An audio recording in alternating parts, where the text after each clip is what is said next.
નમસ્કાર, રામ રામ. હું પરસોત્તમ રૂપાલા, ભારત સરકારનો પશુપાલન, ફિશરીઝ અને ડેરી વિભાગનો મંત્રી છું.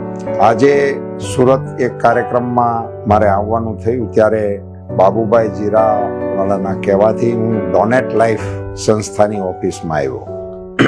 નિલેશભાઈ માંડલેવાલાને હું અગાઉ પણ મળેલો, એમની પ્રવૃત્તિથી પણ હું વાકેફ હતો. એમણે અહીંયા સુરતની અંદર અંગદાન અંગેની ધૂણી ધખાવેલી છે. મિત્રો, અંગદાન એ એક એવી વસ્તુ છે કે જ્યારે માણસનું કુદરતી કે અકુદરતી મૃત્યુ થાય ત્યારે થોડા સમય માટે શરીરના કેટલાક અંગોને ઉપયોગમાં લઈ શકાય છે, એવો વિજ્ઞાનનો મત છે. અને એને લઈને મને એમ લાગે છે કે સૌથી પહેલા નેત્રદાન અંગેની પ્રવૃત્તિઓ થકી અંગદાનની પ્રવૃત્તિઓ સમાજ જીવનમાં શરૂ થયેલી. પણ અમે તો અહીંયા આવીને જોયું તો આંખ, હૃદય, ફેફસા, લીવર, ઇવન હાથ એ પણ દાનની અંદર આપી શકાય છે. એની સુંદર પ્રવૃત્તિ અહીં ચાલી રહી છે.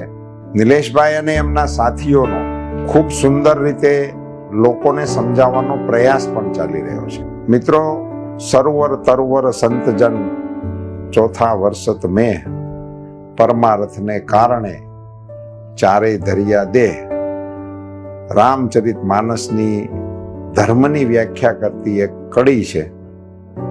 પરહિત સરિસ ધર્મ નહીં ભાઈ, બીજાનું હિત કરવા જેવો કોઈ ધર્મ નથી, એવું તુલસીદાસજી આપણને કહી ગયા છે.